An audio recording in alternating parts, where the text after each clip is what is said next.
ешқашан бірге туған ағайындарыңменен ара қатынас үзуші болмаңдар дейді. Ол сені қанша жекей берсін, ол саған қанша ұрса берсін, сен Құдайыңды таныдың ба, демек ағайынмен ара жіпті ешқашан үзуге болмайды екен ғой. Өйткені біздер өмірде досты өзіміз таңдап ала аламыз, әйелді өзіміз таңдап ала аламыз, басқа тағы да жұмысты қызметті өзіміз таңдап ала аламыз. Ал туысты, ата-ананы біз өзіміз таңдап ала алмайды екенбіз ғой. Оны Алла бізге таңдап береді. Біздер мысалы мен мына әке-шешеден туайыншы деп оны сұрап ала алмаймыз Құдайдан. Құдай сол ата-анадан туғызды, болды, біз оған көнеміз.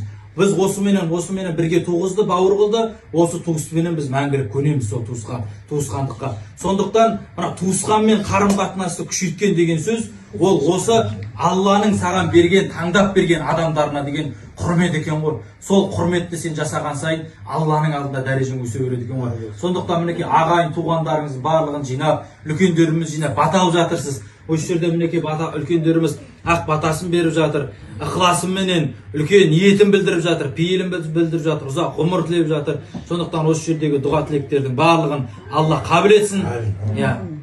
Тек жақсылықтар осы шаңыраққа келіп төгіле берсін. Пайғамбарымыз айтқан ғой, мен тілеген күллі жамандықтардың бәрінен Алла сақтасын, мен тілеген жақсылықтарды Алла нәсіп қылсын деп. Сол сияқты пайғамбарымыз күллі үмметіне тілеген жақсылықты осы өзіңіздің шаңырағыңызға тілеймін.